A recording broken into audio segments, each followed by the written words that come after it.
Hello hello hello. Good morning everybody. Lekhraj, Richa, Manoj, Saurabh, Rohit, Indu, Ashok, Narendra, Madhav, मृत, राजेश, सभी बच्चे हमारे साथ लगातार जुड़ रहे हैं। सभी को very very good morning. Ramchandra ji नमस्कार। दीपांकर, विक्की, क्या हाल चाल है भाई सभी के? पढ़ाई वढ़ाई कैसी चल रही है? कुछ एनर्जी आ रही है जीवन में कि नहीं? अब जब हम चैप्टर पढ़ रहे हैं, कल तक का सबको क्लियर है? सब बच्चे पढ़कर आए? मैं ये मानकर ही क्लास में पढ़ाने वाला हूं, है ना? अच्छा, दूसरा, अगर कोई बच्चा इलाहाबाद का है या इलाहाबाद के आसपास कहीं रहता है ना, तो भाई वो रेलवे बोर्ड में जाके एक बार वो वहां पे जो अधिकारी है उनसे क्लियर कर लो, भैया कौन कौन बच्चा टेक्नीशियन ग्रेड 1 का फॉर्म भर सकता है। आज मैंने कई जगह फोन किया, कल फोन किया 2-3 बार, आज फोन किया, उन्होंने फिर किसी और का नंबर दिया, फिर उससे बात की, उसने किसी और का नंबर दिया, है ना? तो वो फिर फाइनली ये निकल के आया कि सर जो नोटिफिकेशन में उसी को समझो। मैंने कहा नोटिफिकेशन ही तो क्लियर नहीं हो रहा ना, 100 वीडियो घूम रही है यूट्यूब पर अलग अलग जगह पे, लोग रेल मिनिस्टर को टैग कर रहे हैं। तो फिर उन्होंने कहा कि आप 2-3 बच्चे आकर सीधे बोर्ड में आओ, अधिकारी से बात करो, वो फिर क्लियरिटी देंगे, है ना? तो अगर कोई बच्चा इलाहाबाद के आसपास का तो अपने बोर्ड में जा सकता है, या मान लो कोई चंडीगढ़ का तो चंडीगढ़ वाले बोर्ड में जा सकता है, गोरखपुर का तो गोरखपुर वाले बोर्ड में, जो भी आपके नजदीक बोर्ड हो। थोड़ी सी मेहनत करके आप इन्फॉर्मेशन अगर निकाल सको तो भाई निकाल लेना। ठीक, चलो अब आज की हम क्लास करते हैं शुरू। तो कल की क्लास में हमने प्लेन मिरर के बारे में 5 बातें बढ़िया से पढ़ी थी। एक क्या पढ़ा था कि प्लेन मिरर जो होता है, समतल दर्पण जो हमारे घर में लगा है, इसका फोकस अनंत पे होता है, इसकी फोकस दूरी अनंत होती है, इसकी वक्रता त्रिज्या रेडियस ऑफ कर्वेचर अनंत होती है, इसकी पावर 0 होती है, और इसकी आवर्धन, इसकी मैग्निफिकेशन होती है +1।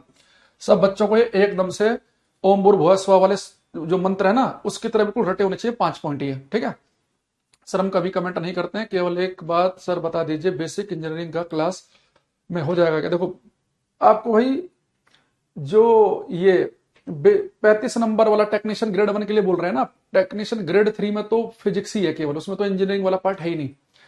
ग्रेड जो 1 है उसमें 35 नंबर में से 30 नंबर का तो केवल फिजिक्स ही है। 30 नहीं तो 28 का नंबर मान लो। 5-7 नंबर का उसमें कुछ 3-4 टॉपिक है इंजीनियरिंग के, वो आपको खुद से करने पड़ेंगे, लेकिन उसके लिए भी मैं आपको एक सोल्यूशन पे काम कर रहा हूं आज, तो मैं आपको 1-2 दिन में बता दूंगा, है ना? जो 2-3 टॉपिक है ना उसमें इलेक्ट्रॉनिक सर्किट वगैरह के, तो उसके लिए क्या हो सकता है, तो उसके अभी टेंशन मत लो, 2-3 दिन का समय दो मुझे, है ना? चलो, तो ये मैंने कहा बेटा आपसे कि जैसे हमने याद किया बचपन में ना, ओम भूर्भुवः स्वः तत्सवितुर्वरेण्यम, ऐसे ही आपको 5 बातें याद होनी चाहिए जो हमने कल पढ़ी थी। अब इसके ऊपर आज हम फोकस करने वाले हैं, यहाँ पे ध्यान देना, ठीक है? ये हमारे पास में एक प्लेन मिरर है, समतल दर्पण है, और इसमें यहां पर जाकर मैं खड़ा हो गया हूं, ये मैं हूं, और ऐसा केवल आपको मानना है कि तुम सोचो गुरुजी ऐसे हैं, ये बढ़िया सी आंखें एकदम गुरुजी की, ये बेहतरीन से बाल, काले अभी भी खैर 45 साल की उम्र में भी, और मान लो कि मैं इससे x दूरी आगे खड़ा हूं, ठीक? तो अगर ये हमारे पास में, ठीक है सुनो, हाँ सारे चैप्टर कवर कराएंगे, सारे करेंगे, छोड़ेंगे क्यों रंजन? अच्छा बेटा, देखो प्लेन मिरर है, अगर मैं इसके सामने x दूरी आगे खड़ा हो जाऊं, तो प्लेन मिरर की खास बात है कि जो आपकी इमेज बनेगी वो भी x दूरी पीछे ही बनेगी, है ना? तो जितना आप आगे खड़े होंगे इमेज उतना ही पीछे बनेगी, उतना ही पीछे।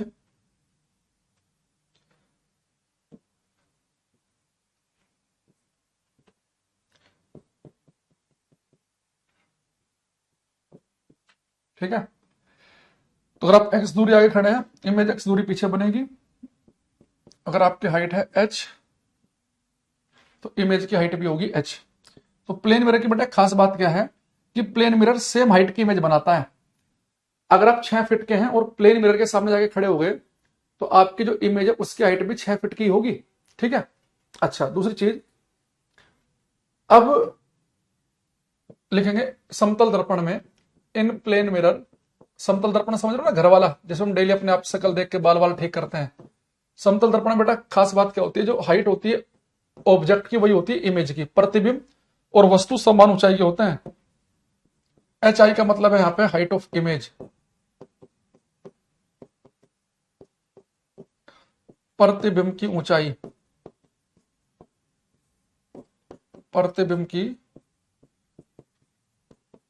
ऊंचाई, और एच ओ क्या है, हाइट ऑफ ऑब्जेक्ट, वस्तु की ऊंचाई।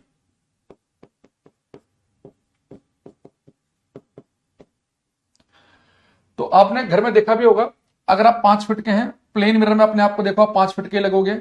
आप अपने गोद में कोई छोटा बच्चा लेके जाना, तो गोद में छोटा बच्चा है, तो आप जो इमेज उसकी देखोगे मिरर में, तो छोटा बच्चा छोटा ही दिखेगा। तो समतल दर्पण क्या करता है, जो वस्तु की जितनी ऊंचाई होगी 5 फीट, तो प्रतिबिंब की ऊंचाई भी 5 फीट होगी। ये ना तो इमेज बड़े साइज की बनाता, ना ही छोटी साइज की, ये सेम साइज की इमेज बनाता है। अगर सर आप 45 शेयर के लगते नहीं हो, वो तो मैंने कम बताई ना करके, है ना, ज्यादा लग रहा हूँ मैं, थोड़ा कम बताने में ठीक रहता ना। चलो, अच्छा, तो जो हाइट है व्यक्ति की, वही इमेज के जितना आगे खड़े होंगे उतने पीछे बनेंगे। अच्छा, दूसरी चीज, अगर आपसे कोई कहे कि जो प्लेन मिरर जो इमेज बना रहा है, ये बड़ा इंपॉर्टेंट क्वेश्चन है, कि जो प्लेन मिरर में जो इमेज बनती है, इस इमेज का नेचर कैसा होता है, इसकी प्रकृति कैसी है।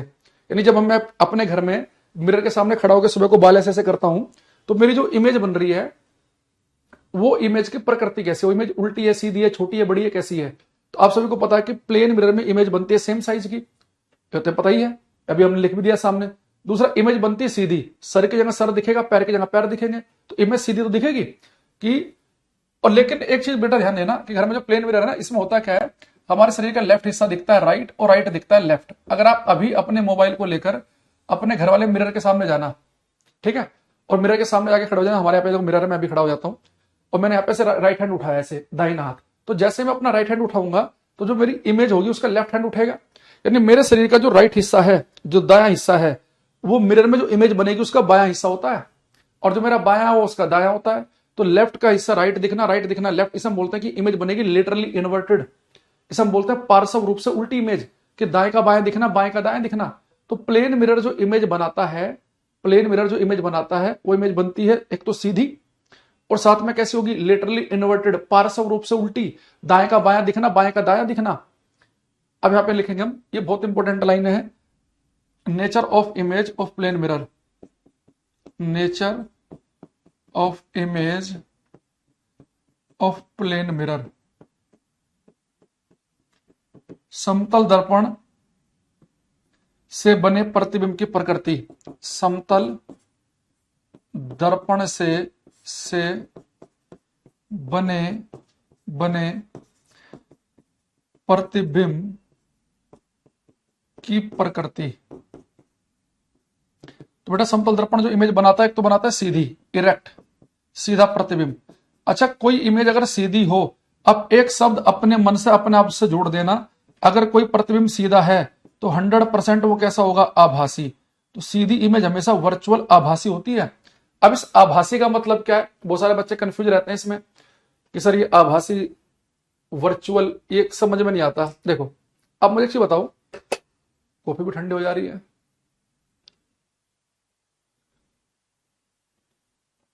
जिन बच्चों ने लेट ज्वाइन किया है ना, वो एक काम करो, अभी जो यहां से हमने ऑप्टिक्स पढ़ाना शुरू किया है ना, पीछे का भी छोड़ दो, हीट वाला और बाकी ऑप्टिक्स से पहले 2-3 क्लास कंप्लीट करके फिर लाइव क्लास में आना शुरू कर दो। देखो, आभासी समझना। इससे बेटा मैं यहां पे खड़ा हूं और मेरे सामने एक मिरर है, दर्पण। मैंने अपने एक भाई को कहा कि भाई यहां पे मिरर लेके खड़ा हो जा, और मैं अपने कोट वोट के बटन ऐसे सही कर रहा हूं। अगर मैं इस मिरर से मान लो कि 2 मीटर आगे खड़ा हूं, तो आपको पता है कि अगर मैं मिरर से 2 मीटर आगे खड़ा हूं, तो मिरर में मुझे अपनी इमेज 2 मीटर अंदर को ही दिखेगी, 2 मीटर अंदर को महसूस होगी। लेकिन आप एक बात समझना, ये मिरर है, दर्पण है, मैं यहां पे 2 मीटर आगे खड़ा हूं, तो मुझे अपनी इमेज मिरर में 2 मीटर अंदर को ही महसूस होगी। लेकिन अगर मैं अपने तीसरे भाई को अगर इस मिरर के 2 मीटर पीछे स्क्रीन पर्दा लेके खड़ा कर दूं, तो क्या उस स्क्रीन पर, उस पर्दे पर मेरी इमेज दिख रही होगी क्या, नहीं दिख रही होगी। भाई इवन हम तो क्या करते हैं, दीवार पे मिरर लगा देते हैं, ये दीवार पे मिरर चिपका हुआ है, मैं इसके आगे 5 मीटर आगे खड़ा हूं, तो मुझे अपनी इमेज मिरर के अंदर को ही, 5 मीटर अंदर को ही एहसास हो रही है, महसूस हो रही है।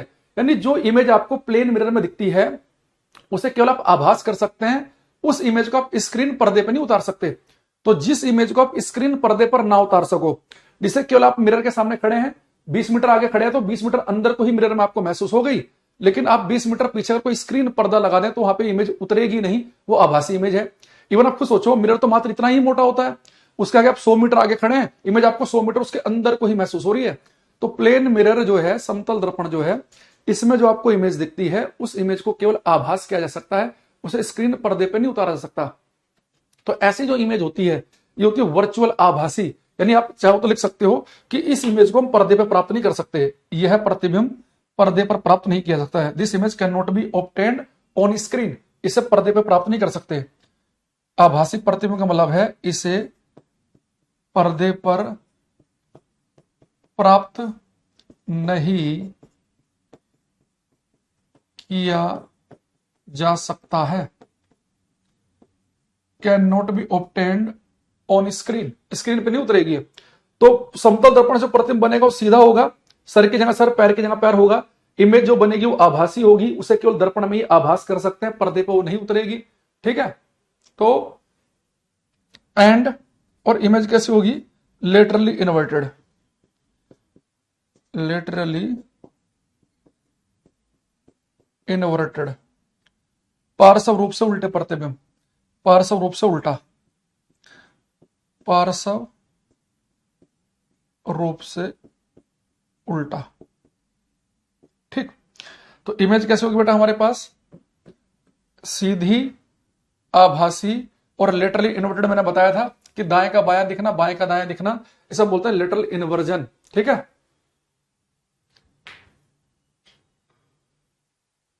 नहीं कोई दिक्कत नहीं आएगी, प्रतीक हिट से रिलेटेड नहीं है ना। अच्छा, आभास यानी कि जिसे हम पर्दे पर नहीं उतार सकते, जिसे हम केवल ऐसे महसूस कर पा रहे हैं, वो इमेज हमारी होगी वर्चुअल। थोड़ा सा अगर और टेक्निकली समझना चाहो वर्चुअल का मतलब, मैं थोड़ा टेक्निकली और बता देता हूं आपको। इससे बेटा हमारे पास में प्लेन मिरर है, ठीक, और इसके सामने मान लो कोई ऑब्जेक्ट रखा हुआ है, इसकी इमेज आपको देखनी है। तो इमेज देखने के लिए हमारे पास कम से कम, प्रतिबिंब देखने के लिए हमारे पास दो किरणें कम से कम होनी चाहिए। 2 से ज्यादा ले लो तो बहुत अच्छी बात है। अब देखो, मान लो बेटा ये वस्तु है, इस दर्पण के सामने रखी है, तो इसके ऊपर जो लाइट टकराई, सूर्य का प्रकाश या बल्ब का प्रकाश जो इस व्यक्ति के ऊपर टकराया, इस बिंदु पर टकराया, तो लाइट यहां पे बेटा इससे एक रे चली, ऐसा समझो अभी के लिए, फिलहाल के लिए मान लो कि बेटा ये मोमबत्ती है, ये मोमबत्ती है, इस मोमबत्ती से लाइट निकल रही है, तो इससे प्रकाश की किरण चली, वो जो मिरर पे बिल्कुल सीधे टकराएगी। तो आपको मैंने बताया था कि अगर प्रकाश की किरण दर्पण पे, प्लेन मिरर पे बिल्कुल लंबवत टकराए, परपेंडिकुलर टकराए, तो उसी पाथ पे लौट आएगी। ये तो वापस आ गई। अब मान लो कि इस कैंडल से, मोमबत्ती से एक प्रकाश की किरण निकली, यहां पे जाके टकराई, इस मोमबत्ती से हजारों करोड़ों अरबों खरबों रेज निकलेंगी, हमें केवल 2 चाहिए, कम से कम 2 चाहिए होती है इमेज प्रतिबिंब समझने के लिए। तो हम कॉम्प्लिकेटेड क्यों करें, हम 2 ही रे ले रहे हैं। एक रे बिल्कुल परपेंडिकुलर टकराई, उसी पाथ पे लौट आएगी, और एक ही थोड़ा टकराई किसी एंगल पे। तो जिस पॉइंट पे जाके टकराई है, तो वहां पे मैं क्या करता हूं, एक नॉर्मल खींच लेता हूं, अभिलंब। ठीक, और आप सभी को पता है कि लाइट नॉर्मल से जिस एंगल पर टकराती है उसी एंगल पर जाएगी। अगर आने वाली रे इधर है तो जाने वाली उस तरफ होगी। ये हम सारे कॉन्सेप्ट पढ़ चुके हैं। ये ऐसे जाएगी। अब मुझे एक चीज बताओ, एक ये वाली जो इस मोमबत्ती से एक रे निकली, यहां पे गई और इसी पाथ पे वापस लौट आई, ये वाली, ये जो किसी एंगल पे गई थी, टकरा कैसे जा रही है। अब ये दोनों रे यहां पे तो कभी मिलेंगे नहीं भाई, इधर को जा रही है, इधर जा रही है, कभी मिलेंगे नहीं, फैल रही है। डाइवर्ज रे कभी मिलती है क्या? अगर रे डाइवर्ज हो रही हो, ऐसे निकल रही हो, तो कभी मिलेंगी नहीं आपस में। लेकिन अगर मैंने पीछे की तरफ को बढ़ाऊं, पीछे की तरफ को, इस वाली रे को पीछे बढ़ाया, इस वाली को भी, तो बेटा जिस पॉइंट पे ये दोनों रे मुझे मिलते हुए महसूस हो रही है, जहां पे दोनों रे मिलती हुई लग रही हैं, अपीयर हो रही हैं, तो इस पॉइंट ऑब्जेक्ट की जो इमेज है वो यहां पर मिलेगी। तो यहां पे अगर एक चीज देखें कि प्लेन मिरर में इस ऑब्जेक्ट ओ की जो इमेज बनी वो इस पॉइंट पर मिली, क्या यहां पर रे सच में मिल रही है क्या? नहीं, आप यहां पर रे मिल नहीं रही है, यहां पर रे केवल मिलती हुई लग रही है।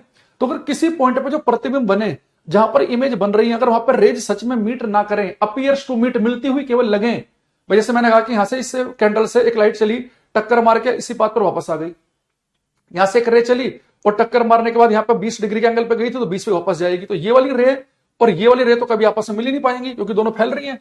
ये ऐसे जा रही है और ये वाली ऐसे जा रही है, कभी मिलेंगी नहीं। अगर मैंने पीछे की तरफ को बढ़ाऊं और पीछे बढ़ाने पर कहीं पर मिलते हुए लग जाएं, भाई यहां पर तो इधर तो मिल ही नहीं पा रही है, तो फिर हम देखते हैं कि क्या पीछे मिल सकती है, तो पीछे एक पॉइंट पर मिलते हुए लग रही है, तो इस पॉइंट पर इमेज बनेगी। तो जिस पॉइंट पर रे सच में मीट ना करें, केवल मिलते हुए लगे, ऐसे पॉइंट पर जो इमेज बनती है वो हमारी वर्चुअल आभासी इमेज होती है, वो हमारा आभासी प्रतिबिंब कहलाएगा।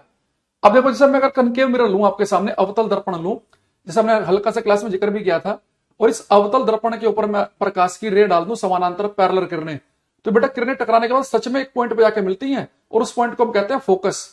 यहां पर ये सच में जाके मिलती है कनकेव मिरर में, अवतल दर्पण में। तो यहाँ पे यानी कि यहाँ पर ये सच में जाके मिल रही है, तो यानी यहाँ पे जो इमेज बनेगी वो रियल इमेज बनेगी। तो इसे आप ट्राई भी कर सकते हैं। आप एक कनकेव मिरर लेना, उसे करना सूरज की तरफ, तो सन की जो लाइट है, सूर्य बहुत दूर है, तो सूर्य से जो प्रकाशी किरणें आती है ना, समानांतर किरणें आती हैं। अब सूर्य से प्रकाशी किरणें आएंगी, आपके कनकेव मिरर पर टकराएंगी, टकराने के बाद वो एक जगह मिलेंगी। अगर आपने वहां पे कागज रख दिया तो उस कागज पर सारी की सारी किरणें आके मिल जाएंगी, और आपको सूरज की जो इमेज, एक छोटा सा पॉइंट आपको उस कागज पर दिखेगा। ये रियल इमेज जैसे आपने स्क्रीन पर पर्दे पर उतार लिया है। तो रियल इमेज वो होती है आप स्क्रीन पर पर्दे पर उतार सको, लेकिन वर्चुअल इमेज वो होती है जिन्हें आप स्क्रीन पर्दे पर नहीं उतार सकती हैं। सर मैंने सिलेक्शन ले लिया है, मैं आपसे मिलना चाहता हूं। ललित आ सकते हैं यहाँ पे कैरियरविल के ऑफिस में आप, ठीक है। एक बच्चा लिख रहा है सर आभासी, हाँ आभासी इमेज है राहुल, वो इमेज जिसे हम स्क्रीन पर्दे पर नहीं उतार सकते हैं, या तो वो कह दो, या जो इमेज रे जहां पर मिलते हुए लगे तब इमेज बने, जहां पर रे सच में ना मिलती हो, केवल रेज मिलती हुई लगे, तो जहां पर रेज अपीयर्स टू मीट, जहां पर केवल मिलते हुए लगे, वो हमारा आभासी प्रतिबिंब होता है। तो दोबारा समझना, अगर मान लो कोई प्रतिबिंब, कोई इमेज ऐसी है जिसे हम स्क्रीन पर्दे पर नहीं उतार सकते, पर्दे पर नहीं उतार सकते इमेज को, तो वो इमेज हमारी वर्चुअल आभासी। ये टेक्निकली ये कह सकते हो आप कि जिस पॉइंट पर इमेज बन रही है और वहां पर ये सच में मिल नहीं रही, केवल मिलती हुई लग रही है, अपीयर्स टू मीट हो रही है, केवल महसूस हो रहा है कि यहाँ पे मिल रही है, तो वहां पर जो इमेज बनेगी वो वर्चुअल इमेज बनेगी। अब यहाँ पर रे सच में मिलेंगी नहीं, जब यहाँ पर रेस कभी मिलेंगी नहीं सच में, केवल मिलते हुए लग रही है, तो यहाँ पर पर्दा लगा दोगे तो उस पर्दे पर तो कभी ये रे तो सच में मिल ही नहीं रही है कि पर्दे पर इमेज उतर जाएगी, है ना। तो आप सीधे याद रखेंगे कि समतल दर्पण जो इमेज बनाता है वो सीधी है, और सीधी इमेज हमेशा आभासी वर्चुअल होती है। आभासी का मतलब है कि इमेज पर्दे पर प्राप्त नहीं की जा सकती है, या ये इमेज जहां पर बन रही है वहां पर प्रकाशीय किरणें सच में मीट नहीं करेंगी, केवल मिलते हुए लगेंगी। और ये प्रतिबिंब बनाता है पार्श्व रूप से उल्टा। इसका मतलब है कि दाएं ऐसा बाएं दिखेगा, बाएं दिखेगा दायां। यानी अगर मेरे चेहरे पर यहाँ पर राइट हिस्से पर, ये लेफ्ट हिस्से पर एक तिल हो, लेफ्ट वाले पर, तो इमेज में वो तिल मुझे दिखाई देगा राइट हिस्से पर, ठीक है। तो हमारा क्वेश्चन क्या है, दो पेपर में क्वेश्चन आया कि समतल दर्पण से बने प्रतिबिंब की प्रकृति कैसी होती है, तो हम बोलेंगे समतल दर्पण प्रतिबिंब बनाता है सीधा, आभासी और पार्श्व रूप से उल्टा। ये पूरा आपको ढूंढना है, कहां पे लिखा हुआ है, सीधा, आभासी, पार्श्व रूप से उल्टा। आभासी प्रतिबिंब का मैंने बताया दो मतलब है। आभासी प्रतिबिंब में पेपर में यह भी लिखा मिल सकता है कि वो प्रतिबिंब जिसे पर्दे पर नहीं प्राप्त कर सकते, या यह भी लिखा मिल सकता है कि वो प्रतिबिंब जहां पर प्रकाशीय किरणें केवल मिलती हुई लगती हैं, सच में नहीं मिलती, कुछ भी लिखा मिल सकता है। आई होप कि ये आपको समझ में आएगा। Does it make any sense for you guys और नॉट, कि हमने जो वर्चुअल का मतलब समझा, आभासी का मतलब समझा, कि इसके दो मतलब मैंने बताए, एक मैंने लिखवा भी दिया यहाँ पे कि इसे पर्दे पर प्राप्त नहीं कर सकते हैं आभासी प्रतिबिंब को, और दूसरा क्या बोला मैंने आपसे कि आभासी प्रतिबिंब जहां पर जिस बिंदु पर बनेगा वहां पर केवल प्रकाशीय किरणें मिलती हुई लगेंगी, मिलेंगी नहीं, ठीक। अच्छा, अब एक मैंने क्या बताया बेटा आपको कि जो हमारे पास में जो वस्तु की हाइट है वही किसकी हाइट होती है, इमेज की। ये प्लेन मिरर की खास बात है। ये समझ में आया भाई, एक बार मुझे बताओ, समझ में आया तो वाई लिखेंगे, नहीं आया तो एन लिखेंगे। शर्त ये है वही बच्चा क्लास में कमेंट करे जो शुरू से क्लास ले रहा है और जिसने पीछे की क्लास में पढ़ रखी है ऑप्टिक्स की। ये नहीं कि चलती हुई क्लास में आगे कल आपने शाम को बैच खरीदा और चलती हुई क्लास में बोलो सर समझ में नहीं आ रहा है ना, तो उसका कोई मतलब नहीं है।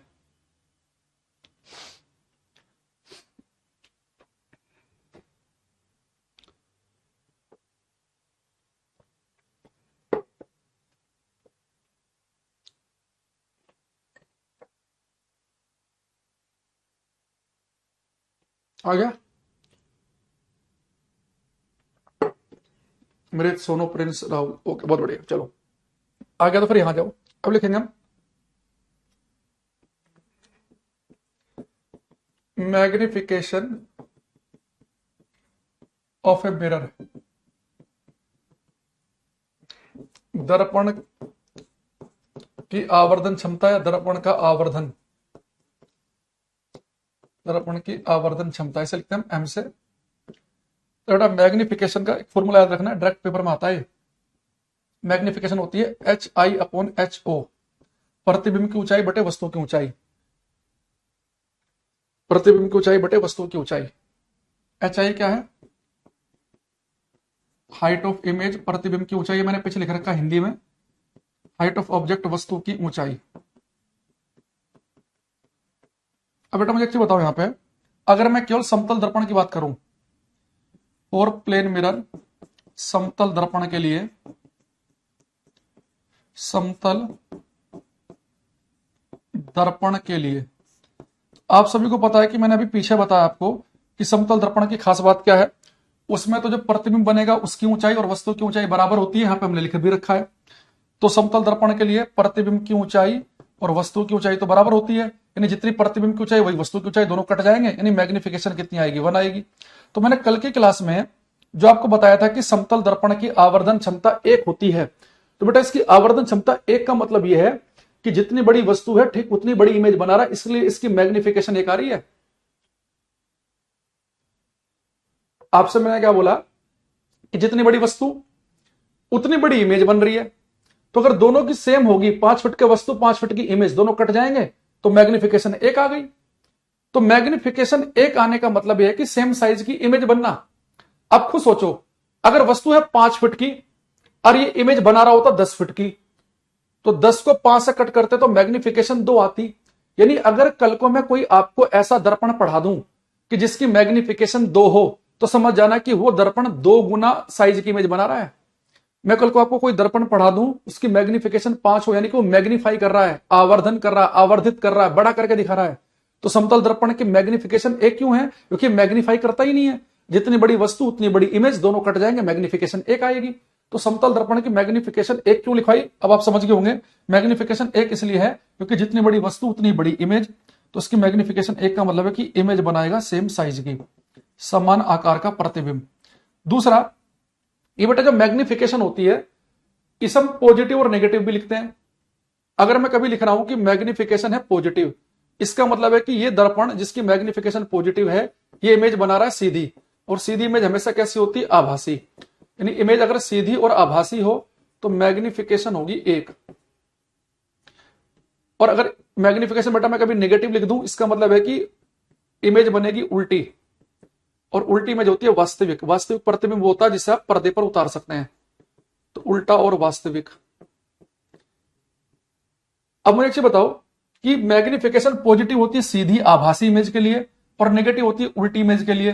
तो समतल दर्पण की अगर हम बात करें तो हमेशा सीधी इमेज बनाता है। अगर ये हमेशा सीधी इमेज बनाता है तो इसकी मैग्निफिकेशन क्या आएगी? पॉजिटिव आएगी।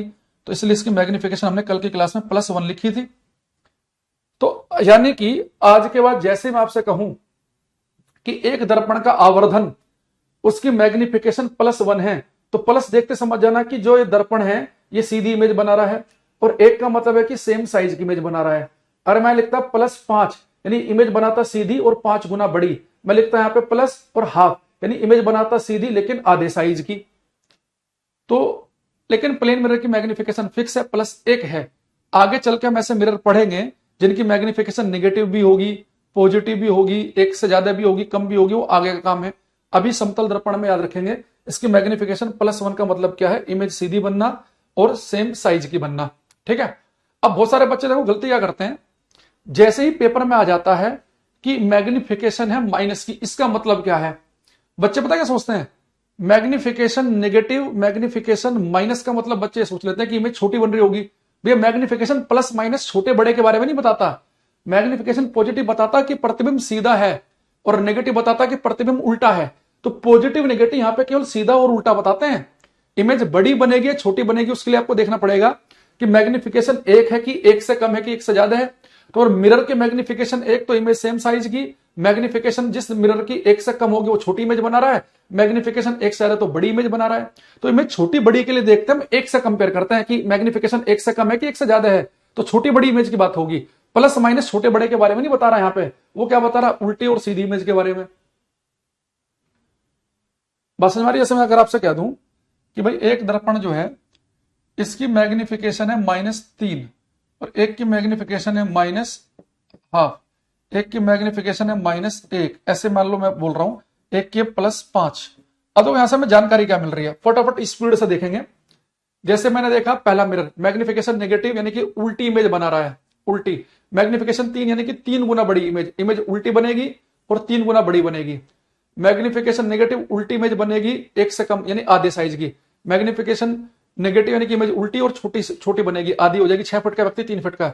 मैग्निफिकेशन नेगेटिव यानी कि इमेज बनेगी उल्टी, और उल्टी तो बनेगी पर सेम साइज की बनेगी, 1 है। मैग्निफिकेशन पॉजिटिव इमेज सीधी और 5 गुना बड़ी, ये मतलब है इनका।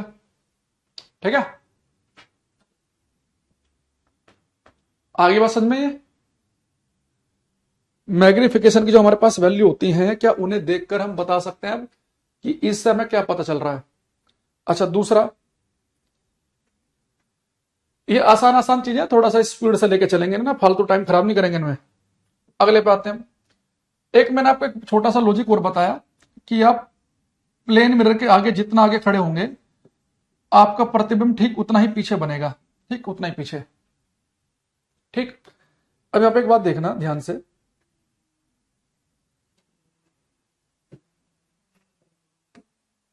अब क्वेश्चन को सुनना, जल्दीबाजी में गलत नहीं करना है।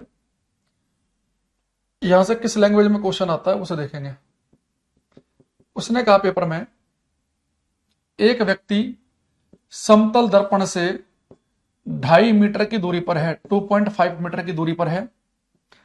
अगर यह व्यक्ति मिरर की तरफ चलना शुरू करे और 60 सेंटीमीटर चलकर रुक जाए, 2.5 मीटर दूर था व्यक्ति, दर्पण की तरफ 60 सेंटीमीटर चलकर अगर रुक गया, तो इस व्यक्ति और इसकी इमेज के बीच की दूरी क्या होगी, ये व्यक्ति और इसके प्रतिबिंब के बीच की दूरी क्या होगी।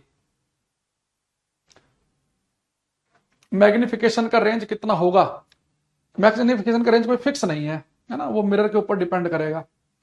मैग्निफिकेशन किसी मिरर की 0.1 भी हो सकती है, जैसे कॉन्वेक्स उत्तल दर्पण की, और मैग्निफिकेशन ज्यादा भी हो सकती है। पर हालांकि ये तो है कि एक लिमिट ये है कि कंस्ट्रक्शन के ऊपर डिपेंड करेगा, पर ऐसे कोई फिक्स नहीं है कि कोई फिक्स वैल्यू हो।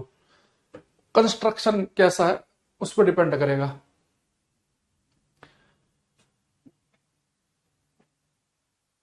या आप ये कह सकते हैं कि भाई बिल्कुल पॉइंट साइज की इमेज बनी तो मैग्निफिकेशन 0, और इन्फानाइट साइज की बन गई तो इन्फानाइट, तो 0 से इन्फानाइट कह सकते हैं आप, है ना, थ्योरेटिकली मैग्निफिकेशन जो है वो 0 से अनंत के बीच में है,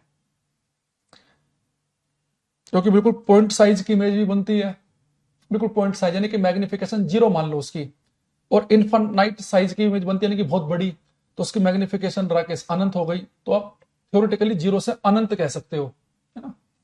वो डिपेंड करता है कि आपने ऑब्जेक्ट रखा कहां पर है ना।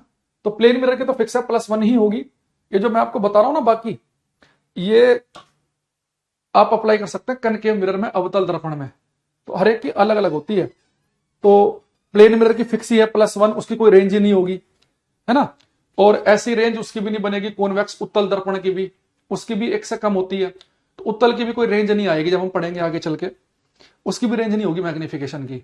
मैग्निफिकेशन की रेंज केवल आप कनकेव अवतल में पढ़ सकते हैं, क्योंकि कॉन्वेक्स में भी मैग्निफिकेशन 1 से कम ही रहती है, तो रेंज जो आएगी ना वो अवतल में देखेंगे हम, दर्पण में, है ना। चलो, अब मेरे पास यहाँ कुछ क्वेश्चन आ रहे हैं, आंसर मैंने एक क्वेश्चन पूछा था, बाकी यहां देखो। एक क्वेश्चन हमारे पास सामने यह था कि एक प्लेन मिरर है, एक हमारे पास में समतल दर्पण है, उसके आगे 2.5 मीटर की दूरी पर एक वस्तु रखी हुई है। अगर बेटा आप मिरर की तरफ 60 सेंटीमीटर चलोगे तो मिरर से कितना बचोगे। 2.5 मीटर में से अगर आप 60 सेंटीमीटर चला गया, तो मीटर में से अगर आप सेंटीमीटर डायरेक्ट नहीं घटा पा रहे, तेज दिमाग नहीं चल रहा, तो इसे सेंटीमीटर में ही बदल लो, तो इसका मतलब हो गया 250 सेंटीमीटर। भाई 1 मीटर में 100 सेंटीमीटर होते हैं, तो 2.5 मीटर में हो गया 250। तो अगर आप 60 सेंटीमीटर चलकर रुक जाओगे तो 250 में 60 गया, यानी कि आप 190 सेंटीमीटर बचे। लेकिन मैंने आपसे पूछा क्या था, क्वेश्चन पूछा यह गया है कि व्यक्ति 2.5 मीटर दूर है, अगर वो दर्पण की तरफ 60 सेंटीमीटर चलकर रुक जाए, अब यहां पे आ गया, तो इस व्यक्ति और इसकी इमेज के बीच की दूरी क्या होगी। तो बेटा भी 60 सेंटीमीटर चलकर रुक जाएगा, तो मिरर से 190 सेंटीमीटर दूर है, तो इसकी इमेज भी पीछे कितना बनेगी, 190 सेंटीमीटर पीछे बनेगी।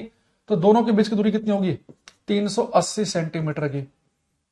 तो 380 जिनका आंसर है, या 3.8 मीटर जिन बच्चों का आंसर है उनका सही है, बाकी सबका गलत है।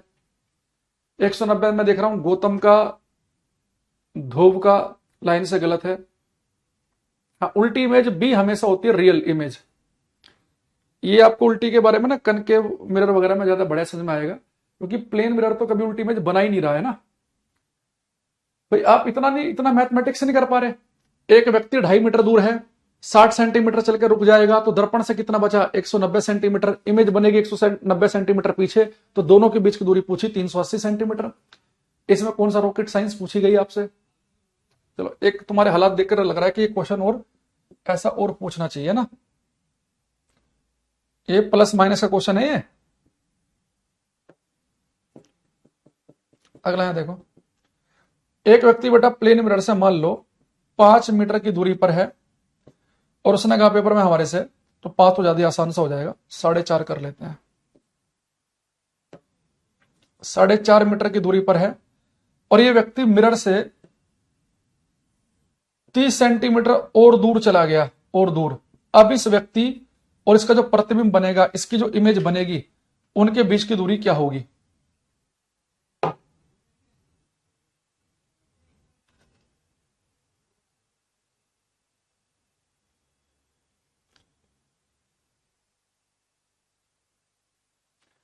सोनू सही था भाई तुम्हारा।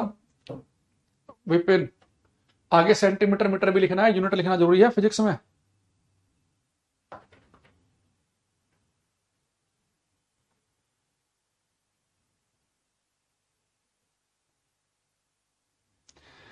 सौरभ, माधव, देवायान, प्रिंस, विक्की, रवि, रोहित, राकेश, जिन बच्चों ने सेंटीमीटर या मीटर नहीं लिखा सबका गलत है।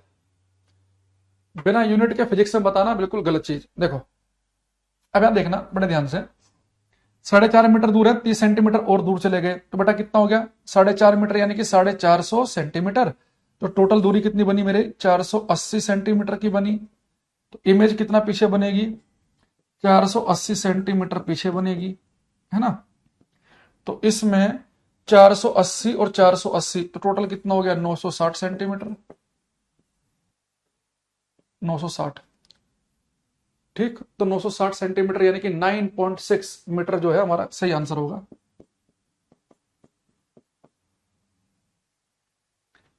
ये कौन बच्चा जो 840 बता रहा है?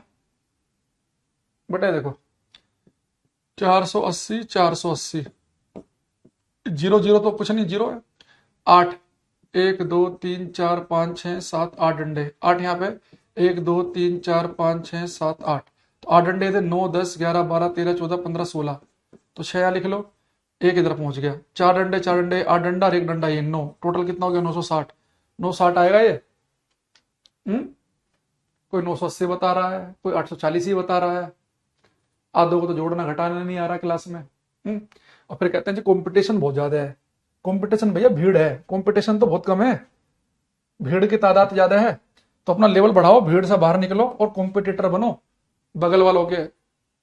घबराहट होनी चाहिए दूसरे बच्चे जो आपसे के साथ पढ़ रहा है उसे, कि यार इसका तो हो ही जाएगा, एक सीट तो इसकी पक्की है। ऐसा जब तुम्हें देख के बाकी में से भाव आने लगे, अब समझ जाना कि अब सिलेक्शन के नजदीक पहुंच रहे हैं। बाकी तुम्हें देख के कह रहे यार भाई ऐसे नहीं, ऐसे ही कर ले, चल ये तो कर ले, इससे तेरे लिए इतना तो तुझे आना ही चाहिए। अगर ऐसे बोल रहे हैं फिर दिक्कत हो जाएगी। चलो अब यहां पे देखना, अगला एक क्वेश्चन यहां पे देखेंगे बड़े ध्यान से। ये बेटा हमारे पास में एक प्लेन मिरर है, इसकी तरफ को मैंने v स्पीड से भागना शुरू कर दिया, तो जो मेरी इमेज की जो स्पीड है वो क्या होगी? इससे एक क्वेश्चन आता है पेपर में। अगर मैं इस प्लेन मिरर समतल दर्पण की तरफ को v स्पीड से चलूं, यानी कि इसकी तरफ को 2 कदम रखूं, मान लो 1 2, तो क्या होगा? तो मेरी इमेज भी मेरी तरफ को चलेगी। भाई आपको पता ना, जितना आप नजदीक जाओगे मिरर के, इमेज भी नजदीक आएगी, क्योंकि जितना आगे हम होते हैं मिरर से, इमेज उतना ही पीछे बनती है। तो अब ये क्वेश्चन आता है कि अगर हम मिरर की तरफ v स्पीड से चलें तो इमेज की स्पीड क्या होगी? तो उसमें रट्टा मत मार लेना, किताब में पढ़ गए कि 2v हो जाएगी। 2 तरह के आंसर बन सकते हैं इसमें। आपको बहुत ध्यान से पढ़ना पड़ेगा जब भी क्वेश्चन ही आए कि एक व्यक्ति एक वस्तु दर्पण की तरफ v स्पीड से चली, तो इमेज की स्पीड कितनी होगी? तो आपको देखना पड़ेगा वो किसके सापेक्ष, किसके रेस्पेक्ट में पूछ रहा है। अगर वो कहे एक व्यक्ति दर्पण की तरफ v चाल से चल रहा है, v स्पीड से चल रहा है, तो इस इमेज की स्पीड दर्पण के सापेक्ष कितनी होगी? मिरर के रेस्पेक्ट में तो बेटा v होगी। अगर आप मिरर तो फिक्स है, रुका हुआ है, आपने मिरर की तरफ को 3 कदम रखे, तो आपकी इमेज भी तो मिरर की तरफ को 3 ही कदम रख रही है। तो अगर आप मिरर की तरफ को v स्पीड से भागेंगे तो इमेज की स्पीड अगर वो दर्पण के सापेक्ष पूछेगा, दर्पण के रेस्पेक्ट में पूछेगा, तो v ही आएगा आंसर, 2v नहीं आएगा। अब 2v कब आता है उसे समझो। जैसे आप सभी को पता है, मान लो मैं यहां पे खड़ा हूं, मेरे साथ ये आकाश इधर खड़ा है, मैं इधर को भाग रहा हूं 60 की स्पीड से, है ना, और ये आकाश मेरे साथ भाग रहा है 40 की स्पीड से। अगर मैं भागते भागते से पूछूं, हाँ भाई मेरी स्पीड कितनी है, ये कहेगा गुरुजी आपकी स्पीड तो 20 है। मैं कहूँ तो पागल है, मैं तो 60 से भाग रहा हूं, इतनी मेहनत करके तो स्पीड इतनी बनाई है। ये कहेगा भले ही आप 60 से भाग रहे हो, पर 40 से मैं भी तो भाग रहा हूं। तो 60 से मैं भाग रहा था, 40 से भाग रहा था, तो 60 में 40 तो इसने कवर कर ली, इससे तो मेरी स्पीड 20 ही दिखेगी। इसे हम कहते हैं रिलेटिव स्पीड, आपने पढ़ा होगा मैथ में, ट्रेन वाले चैप्टर में। लेकिन अगर हम अपोजिट भाग रहे हो तो अब इसे मेरी स्पीड दिखाई देगी 100, 60 प्लस 40 100। तो अपोजिट में स्पीड जुड़ते हुए दिखती है और सेम में घटते हुए दिखती है। अब आप एक चीज देखो, अगर मैं 20 स्पीड से भाग रहा हूं तो मेरी इमेज भी 20 स्पीड से भागेगी। अब दोनों हम अपोजिट भाग रहे हैं। अगर पेपर में ये क्वेश्चन आ जाए कि एक व्यक्ति v चाल से 20 स्पीड से दर्पण की तरफ भाग रहा है, तो इस स्पीड की जो इस इमेज की जो स्पीड है वो इस व्यक्ति को कितनी लगेगी? भाई व्यक्ति भी मोशन में है और ये इमेज भी मोशन में है, दोनों अपोजिट में, तो जुड़ते हुए 2v लगेगी। तो अगर आप v स्पीड से दर्पण की तरफ भाग रहे हैं तो इमेज की स्पीड v ही होगी दर्पण के सापेक्ष, दर्पण के सापेक्ष। और डबल हो जाएगी किसके सापेक्ष?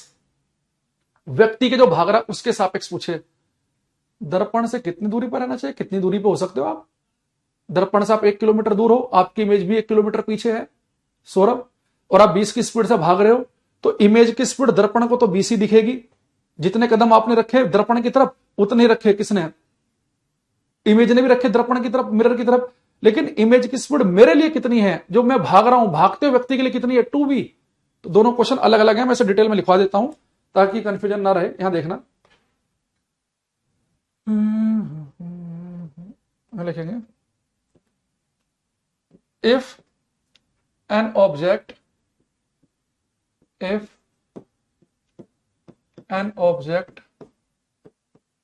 moves towards a plane mirror, if an object moves towards a plane mirror with a speed v, comma, the relative speed of image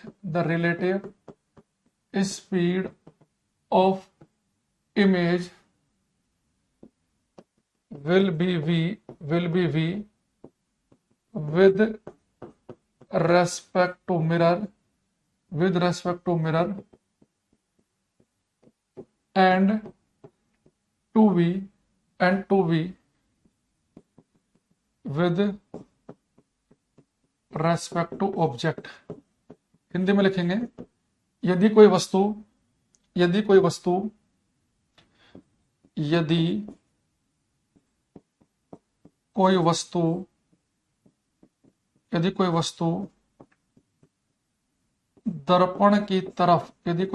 दर्पण की तरफ v चाल से चलना, यदि कोई वस्तु दर्पण की तरफ v चाल से चलना प्रारंभ कर दे तो प्रतिबिंब की वस्तु के सापेक्ष चाल v, तो प्रतिबिंब की वस्तु के सापेक्ष चाल v, जबकि व्यक्ति के सापेक्ष चाल, जबकि वस्तु के सापेक्ष चाल 2v होगी। बात समझ में आई सभी को? ऑब्जर्वर बाहर से देखेगा तो उसके लिए तो वही है v और v। जैसे मान लो कि मैं बाहर खड़ा होकर देख रहा हूं, एक मिरर है ना, और मैं बाहर खड़ा होकर देख रहा हूं, मैंने देखा कि एक व्यक्ति 3 कदम इधर को रख रहा है, तो उसकी इमेज भी 3 कदम इधर रख रही है। तो मनीष जो बाहर ऑब्जर्वर है उसे अगर व्यक्ति की स्पीड 3 है तो इमेज की स्पीड भी उसे 3 ही लगेगी। वो तो मिरर की तरह काम करेगा ना बाहर वाला ऑब्जर्वर, तो भाई मिरर की तरफ 3 कदम रखे तो इमेज ने भी 3 रखे। तो व्यक्ति के लिए जो बाहर से खड़ा होकर देख रहा है, जो बाहर खड़ा हुआ है, या जो मिरर है, उसके लिए अगर व्यक्ति की स्पीड भी तो इमेज की भी। लेकिन भाग रहा व्यक्ति जब अपनी ही इमेज को देखेगा उसके लिए 2v है। जो व्यक्ति भाग रहा है वो भागते भागते अपनी इमेज को देख रहा है, उसे देख रहा है मैं 12 से भाग रहा हूं, पर उसे इमेज लगेगी 24 से, क्योंकि जब वो जितना आगे बढ़ेगा इमेज भी उतनी आगे बढ़ेगी, तो उसे लगेगी बहुत जल्दी दूरी तय हो गई, तो उसे अपनी इमेज की स्पीड डबल लगेगी। ठीक है, तो ये बच्चा कह रहा है अगर किसी एंगल पर मूव करने पर सेम होगी विद रिस्पेक्ट टू मिरर। वो फिर आपको क्या करना पड़ेगा, किसी एंगल पर है तो उसके आपको दो कंपोनेंट लेने पड़ेंगे। तो वर्टिकल कंपोनेंट में तो रिलेटिव जीरो हो जाएगी क्योंकि दोनों सेम ही डायरेक्शन में होंगे। हॉरिजॉन्टल कंपोनेंट जो है राकेश उसमें फिर वही जुड़ जाएगा भाग रहे व्यक्ति के लिए। दो कंपोनेंट में आपको ब्रेक करना पड़ेगा। फिर जैसे मान लो कि यहाँ पे आपने ये मिरर ले लिया ऐसे, ये हमें जरूरत नहीं है इसमें ना, कोई हमको ऐसा नेट वेट की तैयारी नहीं कर रहे हैं यहाँ पे ना। मान लो कि कोई यहाँ पे एक ऑब्जेक्ट है, ये ऐसे भाग रहा है 4 मीटर पर सेकंड की स्पीड से, तो इसके दो कंपोनेंट कर लेना जितने एंगल भाग रहा है ये। तो ये वाला जो कंपोनेंट है ये तो दोनों के लिए सेम ही रहेगा, ये वाला कंपोनेंट अपोजिट आएगा तो इसमें जुड़ जाएगी, है ना। तो दो कंपोनेंट में ब्रेक करना पड़ेगा, वर्टिकल कंपोनेंट में रिलेटिव जीरो हो जाएगी और इसमें जुड़ जाएगी भाग रहे व्यक्ति के लिए। अच्छा, हमारे पास फिर से क्या हुआ है, वस्तु के सापेक्ष v, है ना, चाल और सॉरी दर्पण के सापेक्ष v, सॉरी मैंने गलत लिख दिया यहाँ पे। यदि कोई वस्तु दर्पण की तरफ v चाल चल पर कर दे तो प्रतिबिंब की दर्पण के सापेक्ष लिखना था भाई यहाँ पे। तो प्रतिबिंब की दर्पण के सापेक्ष, तो प्रतिबिंब की दर्पण के सापेक्ष चाल v, जबकि वस्तु के सापेक्ष चाल 2v होगी। ये थोड़ा सा गलत लिख दिया मैंने हिंदी में, इंग्लिश में सही है, इंग्लिश में पढ़ लूं। Object moves towards a plane mirror with speed v, the relative speed of image will be with respect to mirror. English में सही है, to be with respect to object. वस्तु दर्पण की तरफ v चाल से चलना प्रारंभ कर दे, प्रतिबिंब की दर्पण के सापेक्ष चाल v होगी, जबकि वस्तु 2v। अच्छा, एक क्वेश्चन आपसे पूछ रहा हूं, अब इसका आपको आंसर देना है एक क्वेश्चन का, इसे थोड़ा ध्यान सुनना, जल्दीबाजी में गलत मत कर देना। अगर मैं आपसे बोलूं कि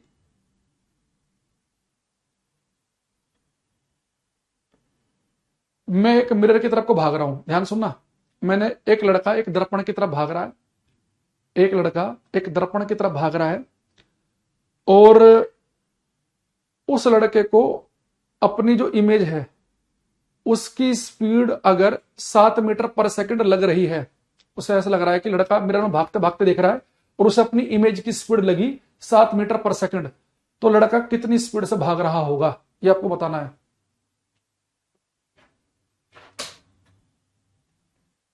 अगर कोई लड़का दर्पण की तरफ, अगर कोई लड़का दर्पण की तरफ भागते हुए उसे लगे कि उसकी इमेज 7 मीटर पर सेकंड से भागते हुए आ रही है, तो आपको बताना है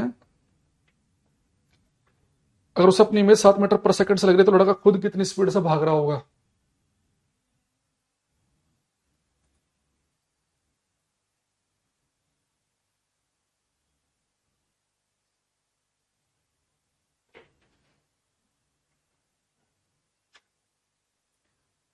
रोहित का गलत है, बाकी सबका ठीक है अभी तक। काशी रामपाल सौरभ, सुमित का गलत है, अरिजीत का गलत है, अशोक, रघुनंदन का गलत, सुमित का गलत है, मनोज, इन सबका गलत है।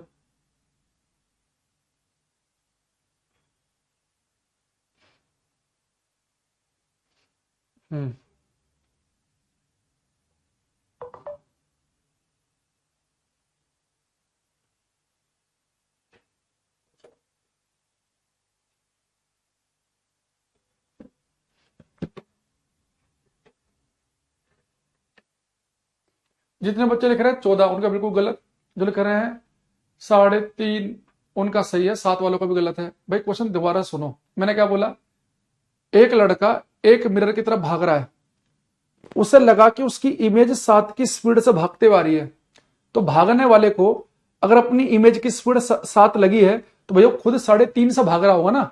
अभी तो मैंने बताया अगर मैं v से भागूंगा तो मुझे अपनी इमेज 2v से भागते हुए लगेगी, तो अगर मैं जब 3.5 से भागूंगा तभी तो मुझे इमेज की स्पीड 7 लगेगी। इस बार मैंने उल्टा क्वेश्चन पूछ लिया, इस बार मैंने क्या पूछा कि मैं मिरर की तरफ भाग रहा हूं, अगर इमेज की स्पीड 2v लग रही है तो मेरी कितनी होगी v। भाई अगर मेरी स्पीड v हो तभी तो मुझे इमेज की 2v लगती है, मेरी 3.5 होगी तभी तो मुझे इमेज की 7 लगेगी, तो मुझे इमेज की 7 लग रही है तो मेरी खुद की 3.5 रही होगी। भाई भाग रहा है व्यक्ति के लिए तो आपको पता अगर भाग रहा v से है तो इमेज 2v से लगेगी। तो जितने में 14 लिखा 7 लिखा उन सबका गलत है, बात समझ रहे हो।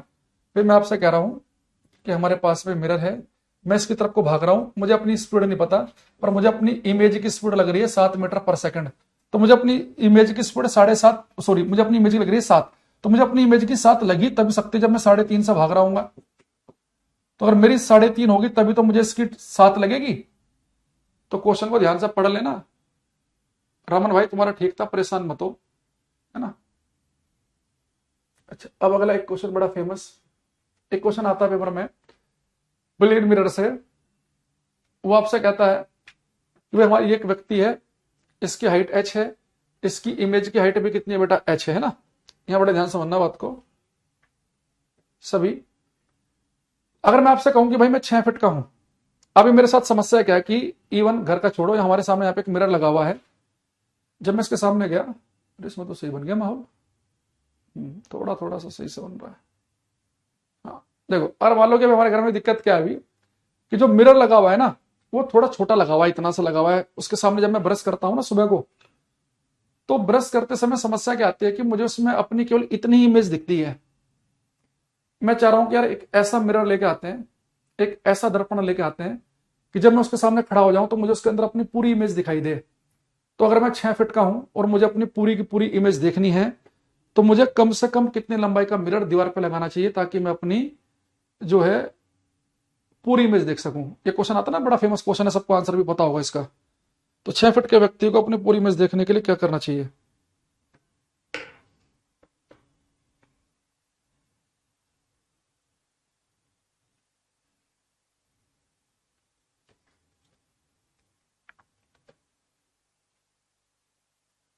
कोई नहीं, गणपति आप करो। अगर देखो आपको, आप 6 फीट के हैं और आपको अपने पूरी की पूरी इमेज मिरर में देखनी है ना, तो 6 फीट के व्यक्ति को 6 फीट के मिरर की जरूरत नहीं। देखो एक ने तो 12 फीट ही कर दिया। कौन था? धुरंधर, ये रोहित। 6 फीट के व्यक्ति को अगर अपनी पूरी की पूरी इमेज देखनी है तो 3 फीट के मिरर में ही देख सकता है वो, 6 फीट की जरूरत नहीं है। हालांकि वो बात अलग है कि वो 3 फीट का मिरर लगाना कैसे है दीवार पे, वो बहुत इंपॉर्टेंट है। अब ये नहीं कि आप 6 फीट के व्यक्ति हो, 3 फीट का मिरर लेके तो आ गए हो और उसे आपने लगा दिया बिल्कुल यहाँ नीचे जमीन से चिपका के, यहाँ 3 फीट पे, तो इमेज पूरी नहीं दिखेगी। या 3 फीट कहां लगा दिया, टांड पे ऐसे लगा दिया तो नहीं दिखेगी। उसे लगाने का एक तरीका है। ये नहीं कि बस अपने एक रट्टा मार लिया किताब में से पढ़ के 6 फीट का आदमी 3 फीट में पूरी इमेज देख सकता है, 3 फीट का घर में लेके आ गया और दीवार पर कहीं भी चिपका दिया, और घर वाले फिर गाली दे रहे हैं, भाई 2-4 रुपए फालतू खर्च करके पूरा 6 फीट का ही लिया था, इसमें तो पता ही नहीं चल रहा मैं कौन सी फिजिक्स पढ़ी तूने। तो वो कैसे लगाएंगे वो बताएंगे, अभी समझेंगे कि 3 आधे में काम हो जाएगा। वो आधे में क्यों हो जाता है और उस आधे को लगाना कैसे है उस पर हम आएंगे क्लास में। पहले लिखेंगे हम, इंपॉर्टेंट लाइन है, to see full image comma minimum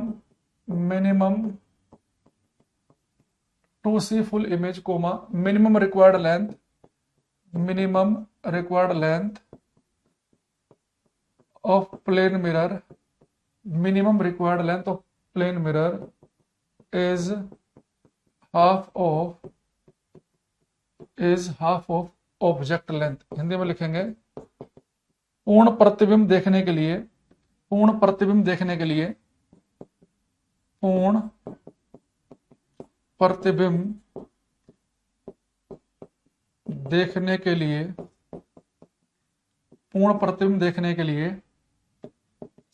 समतल दर्पण की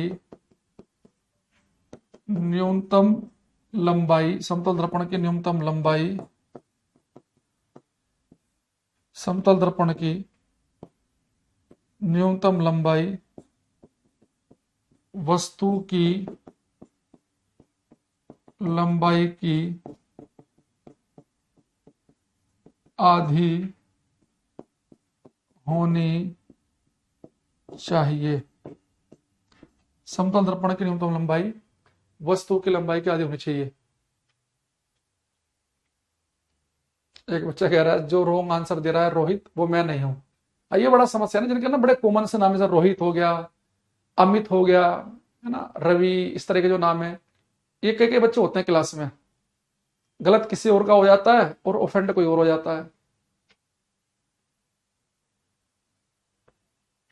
हाँ, मिरर को मूव कर सकते हैं हम, लेकिन मिरर को मूव करने वाले क्वेश्चन हम नहीं पढ़ रहे क्लास में, इसमें हमें जरूरत नहीं है। आप चाहो तो निकाल सकते हैं मिरर वाला भी, कि इमेज की जो स्पीड होती है ना वो 2vm-v फॉर्मूले से निकाल सकते हैं, पर मिरर मूव करने वाला मैंने जान पूछ के नहीं कराया, क्योंकि हमारा जो जनरल साइंस वाले पेपर होते हैं ना उसमें मिरर मूव करने वाला क्वेश्चन पूछता नहीं है कि मिरर को मूव कर रहे हैं। इवन मिरर भी मूव कर सकते हैं, ऑब्जेक्ट भी मूव कर सकते हैं, तो इमेज की स्पीड क्या होगी।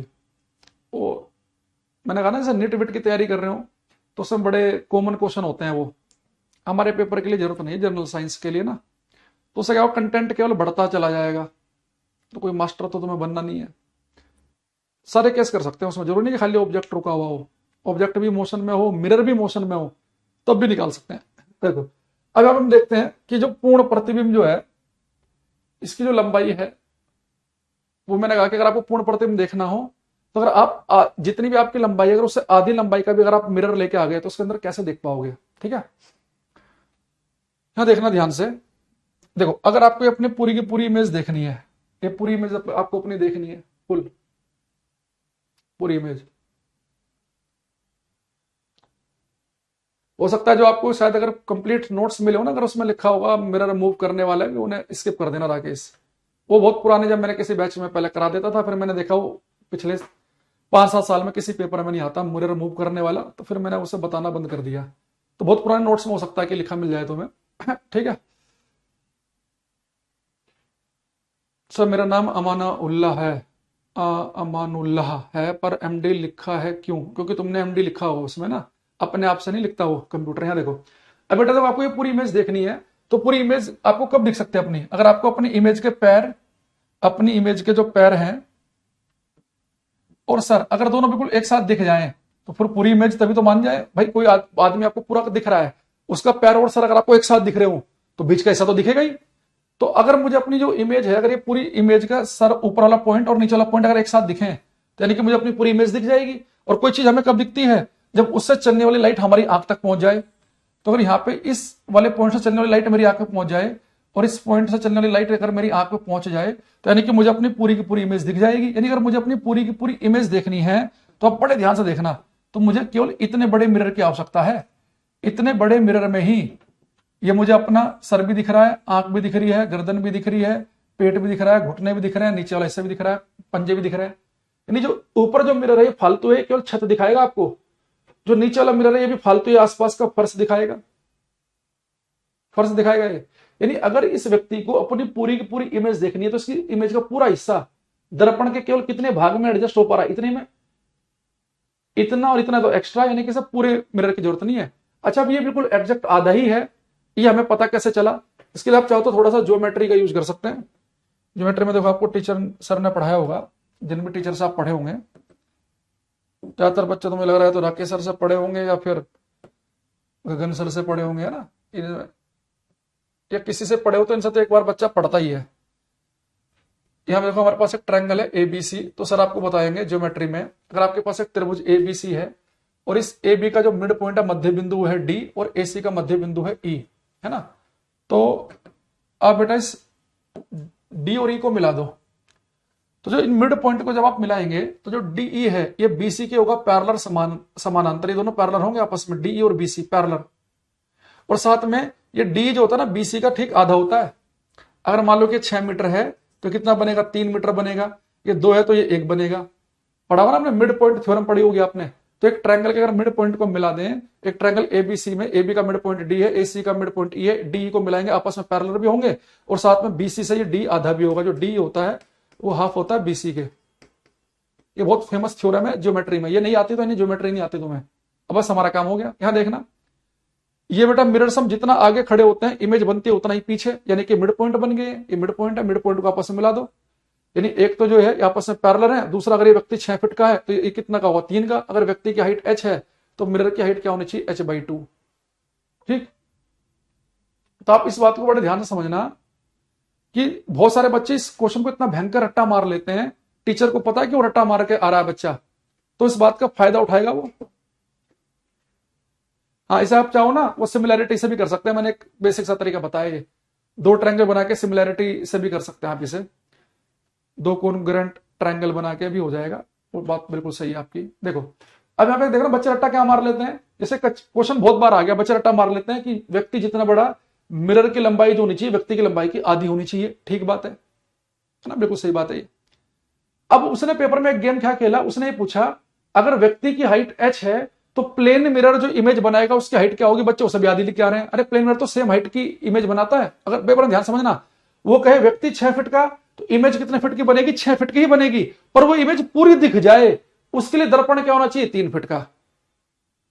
समझ मारी बात ये। मैंने कहा मैं भाई 5 फीट का हूं, मैं एक मिरर के सामने आके खड़ा हो गया, तो मेरी इमेज प्लेन मिरर में क्या बनेगी, 5 फीट की ही बनेगी, पर वो इमेज पूरी दिख जाए तो उसके लिए दर्पण कितना चिपकाऊं दीवार पे, 2.5 फीट का। तो दोनों क्वेश्चन अलग अलग हैं। ये तुक्के मार के आधे आधा ही दिखता रहे तुम्हें पेपर में कि इतनी बार आ गया तो भैया आधा ही आंसर होगा। तो ये क्वेश्चन अलग है। समतल दर्पण में प्रतिबिंब की ऊंचाई वस्तु की ऊंचाई बराबर होती है, पर वो ऊंचाई पूरी दिख जाए तो मिरर लंबाई का होना चाहिए हाफ। इसमें आप थोड़ा सा मैं आपको आपके ज्ञान के लिए बता देता हूं कि घर में कभी अगर आपने ज्यादा फिजिक्स घर वालों के सामने ज्यादा फिजिक्स पढ़ना भी ना कई बार नुकसानदायक हो जाता है। जैसे हमारे यहाँ पे गेट बने हुए हैं, ये दरवाजे, तो जो इसमें जो कारपेंटर था उसने ज्यादा फिजिक्स पढ़ ली, और उसके ज्यादा फिजिक्स पढ़ने के चक्कर में यहाँ हर 4-5 दिन में किसी न किसी के हाथ में चोट लग जाती है। उसने क्या कर रखा है, ये दरवाजा है, तो आपको पता है कि दरवाजे में जो हैंडल होता है ना, वो जो कब्जे लगे होते हैं इनसे, इनके मिड पॉइंट से अधिक दूर होना चाहिए। तो जितना दूर हम पढ़ेंगे आगे चल के इसे, जितना दूर हैंडल होगा तो सब इजीली दरवाजा खोल पाएंगे। वो भाई इतना ज्यादा भावुक हो गया हमारे यहाँ पे, जिसने एक दरवाजा बनाया है ये, उस दरवाजे में बिल्कुल यहाँ पे चिपका दिया उसने, बिल्कुल यहाँ पे हैंडल। अब यहाँ पे से मान लो ये गेट है, ये यहाँ पे गेट बंद होता है और यहाँ से भी पकड़ के खोलते हैं ना, तो इतना ज्यादा चिपका दिया उसने, कई बार यहाँ उंगली फंस जाती है हमारी। तो ये ठीक है, फिजिक्स कह रही है कि दूर होना चाहिए, पर इतना भी दूर मत बनाओ भैया कि प्रैक्टिकली आम जीवन में वो उसे उतारना मुश्किल हो जाए। बहुत उंगली फंसती है यहाँ पे, 2-3 बार तो मेरे साथ हो चुका काम ये। वो जो गैप हो यहाँ से बिल्कुल, तो कभी दूर तो रखो, पर भाई इतना तो रखो कि थोड़ा सा यहाँ को कर लो यार, ताकि यहाँ पकड़े तो आराम से खुल जाए। बिल्कुल भाई ने उसने यहाँ चिपका दिया। अब यहाँ देखो, ऐसे आपने ज्यादा फिजिक्स पढ़ ली, आप 3 फीट का मिरर लेके आगे, 6 फीट के थे, उसे दीवार पे कैसे लगाना है वो सीख लो, वरना वो 3 फीट के पैसे खराब हो जाएंगे। ये बेटा हमारे पास मान लो कि दीवार है, इससे मिरर चिपकाना है।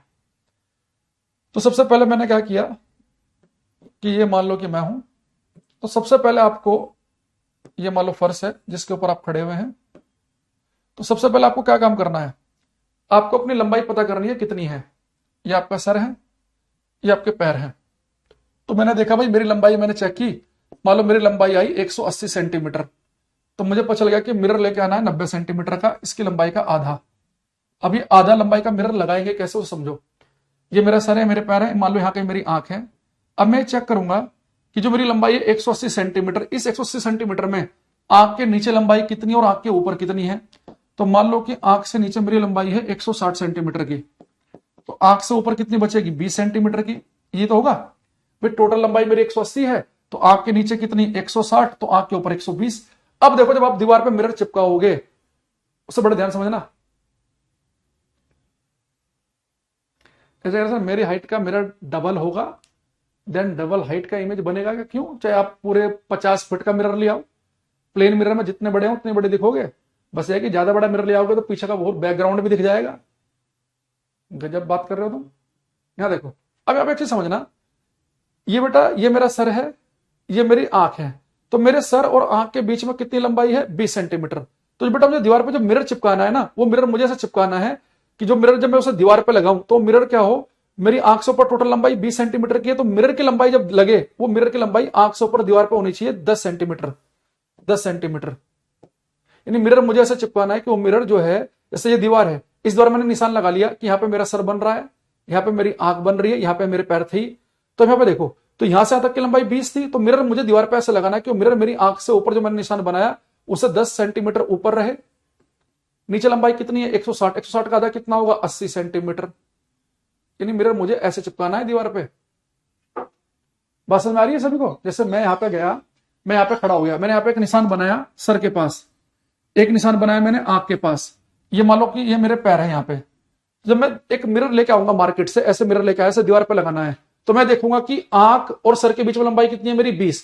तो आंख से ऊपर सर की लंबाई 20 सेंटीमीटर है, तो मिरर ऐसे लगाना है कि मिरर आंख से ऊपर 10 सेंटीमीटर तक हो, यानी मिरर की शुरुआत यहां से होनी चाहिए। और नीचे फिर क्या करेंगे, अगर नीचे कितनी लंबाई बन रही थी, 160, 160 का आधा कितना होगा, 80। तो मिरर दीवार पे ऐसा लगाऊंगा कि जो मैंने यहाँ पे निशान बनाया था ना, ये आंख थी और ये मेरा सर था, तो आंख से ऊपर टोटल लंबाई 20 है, तो मिरर जाना चाहिए 10, और आंख से नीचे टोटल लंबाई थी 160, तो मिरर जाना चाहिए 80। तो अगर ऐसे मिरर लगाएंगे आप दीवार पे, तो आप इसके नजदीक खड़े हो, दूर खड़े हो, कहीं भी खड़े हो, आप इस मिरर के अंदर अपनी पूरी की पूरी लंबाई देख पाएंगे, कहीं भी खड़े हो। अब तो बाई डिफॉल्ट हमारे यहाँ पे एक मिरर लगा हुआ है, और ये मिरर बाय डिफॉल्ट ऐसे लगा हुआ है कि ये जो लगा हुआ है, जैसे मैंने जहां पे मेरा सर होगा और मेरी आंखें होंगी, तो सर और आंख और नीचे वाला जो हिस्सा है वो बिल्कुल एग्जैक्ट इसी रेशियो में बना हुआ है यहाँ पे बाय डिफॉल्ट।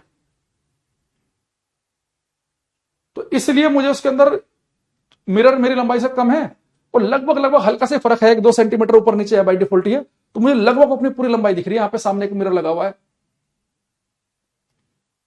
तो अगर आपकी जो भी लंबाई हो उस लंबाई का आधी लंबाई का मिरर लेके आना है। उसे चिपकाना कैसे दीवार पे मैंने बता दिया। सबसे पहले दीवार के पास जाना, जहां पे आपका सर है वहां पे एक पेन से एक निशान बना देना, पेंसिल से। जहां पर आपकी आंख है वहां पे एक निशान बना देना, और नीचे तो जरूरत ही नहीं, फर्श पर तो आप खड़े हैं ही। तो फिर आप देखना कि आंख से ऊपर आपकी लंबाई कितनी है, 40 सेंटीमीटर है। तो मिरर जहां पे आपने आंख वाला निशान बनाया था ना, मिरर उससे ऊपर 20 सेंटीमीटर रखना है। और आंख से नीचे यहां तक की लंबाई अगर आपकी मान लो कि 150 थी, तो मिरर नीचे आना चाहिए, आंख से नीचे आना चाहिए 75 सेंटीमीटर, और ऊपर 20, और उसे मिरर लगाएंगे, पूरी लंबाई दिखेगी। ठीक है? अरे हाँ या ना, ये पता चला, ये समझ में आया तो बढ़िया, नहीं तो कोई बात नहीं। अब देखो प्लेन मिरर के बारे में आज की क्लास में हमने कितने पॉइंट ऐड किए अभी तक। अगर कोई मेरे से कह दे कि मेरी हाइट h है, तो जो मेरी इमेज बनेगी उसकी हाइट भी कितनी होगी, h। अगर मुझे इमेज पूरी देखनी है तो जो मिरर मुझे दीवार पे चिपकाना है उसकी लंबाई क्या होनी चाहिए, h/2। इसके अलावा क्या देखा, अगर मैं v स्पीड से भागूंगा तो इमेज की स्पीड v होगी, किसके, दर्पण के रेस्पेक्ट में, मिरर के रेस्पेक्ट में। लेकिन अगर मैं v स्पीड से भाग रहा हूं, इमेज की स्पीड होगी 2v, किसके रेस्पेक्ट में, मेरे रेस्पेक्ट में। इसके अलावा मैंने क्या बताया, अगर आप मिरर से 6 मीटर आगे खड़े हैं तो आपकी इमेज भी 6 मीटर पीछे बनेगी। इसके अलावा हमने क्या पढ़ा कि प्लेन मिरर जो इमेज बनाता है वो सीधी है, आभासी है, और क्या लिटरली इन्वर्टेड है, यानी दाएं का बायां दिखेगा, बाएं का दायां दिखेगा। एक हमने क्या पढ़ा कि प्लेन मिरर की जो मैग्निफिकेशन है वो +1i, कैसे, मैग्निफिकेशन का फॉर्मूला होता है HI/HO, उससे आई। ठीक है? और इसके अलावा और हमने क्या पढ़ा, कुछ छोटा मोटा और कुछ पढ़ा होगा तो ध्यान नहीं आ रहा मुझे, इतना तो पढ़ा ही है। कितने मीटर दूर खड़ा होना पड़ेगा, जैसे मैंने बताया, अगर वैसे मिरर दीवार पर लगाओगे, नजदीक खड़े हो, दूर खड़े हो, कहीं भी खड़े हो, इमेज पूरी दिखेगी। जो तरीका बताया गया ना ये, इस तरीके में अब डिस्टेंस इररिलेवेंट है। जो मैंने कहा कि भाई आंख से लेकर सर तक अगर आपकी लंबाई अगर 20 सेंटीमीटर की है, और मिरर आपने ऐसे लगाया कि आंख से ऊपर 10 सेंटीमीटर है दीवार पर, है ना, और आंख से नीचे आपकी लंबाई 160 है, तो मिरर कितना है, 80 है। अगर इस तरीके से अगर आपने मिरर को लगाया है, जो तरीका मैंने बताया, अब आगे हो पीछे हो कहीं भी खड़े हो, कोई मतलब नहीं उस बात से। ठीक है? और कोई? अरे आगे बात समझ में आया तक कि सभी को, हाँ या ना? आज हम आपकी क्लास ले रहे हैं केरेवल के स्टूडियो से। अभी मेरे पास बहुत ज्यादा प्रैक्टिस सेट नहीं है आज की क्लास में, अगली क्लास में इनसे जुड़े हुए प्रैक्टिस सेट करा देंगे। ये खुला क्या अभी इसमें? चलो एक क्वेश्चन में देखता हूं, आज के लिए इतना ही रहने दें। एक बच्चा कह रहा है गणपति, तुमने अगर तुम्हारे पास भेजी होगी ना कि पिछली क्लास में अगर ये PDF, तो अभी सेंड करके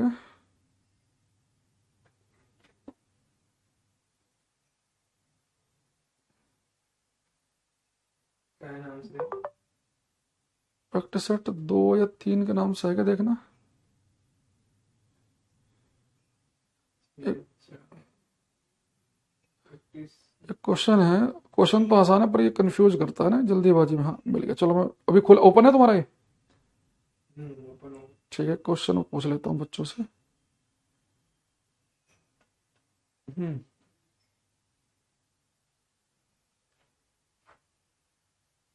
चलो एक क्वेश्चन करके चले जाना है ना।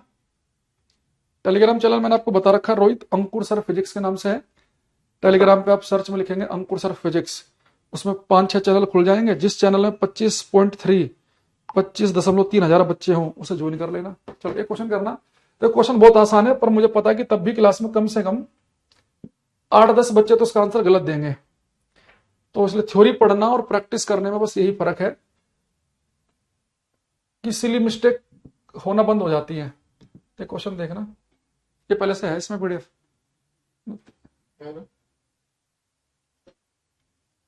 नंबर ऑफ इमेज कल बताएंगे, नंबर ऑफ इमेज भी आएंगे कल से। रिफ्लेक्शन को हम खत्म करेंगे। ये करो, ALP का पेपर कब है, जुलाई वुलाई में है ना पेपर, तो अभी अप्रैल मई जून अभी है टाइम। ये क्वेश्चन करना। मान लीजिए कि आप एक समतल दर्पण के सामने 1 मीटर की दूरी पर खड़े हैं। दर्पण का न्यूनतम ऊर्ध्वाधर आकार क्या होना चाहिए कि आप उसमें अपने पूरा प्रतिबिंब देख सके। Question number 2।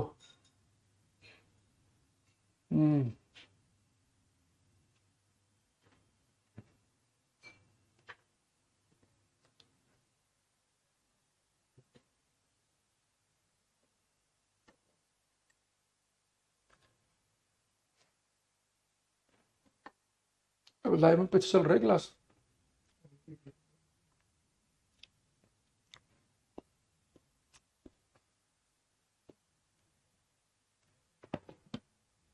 देखिए अरविंद ने कर दिया गलत, प्रिंस ने भी कर दिया गलत। शुरुआत ही गलत होगी, 2 बच्चों की।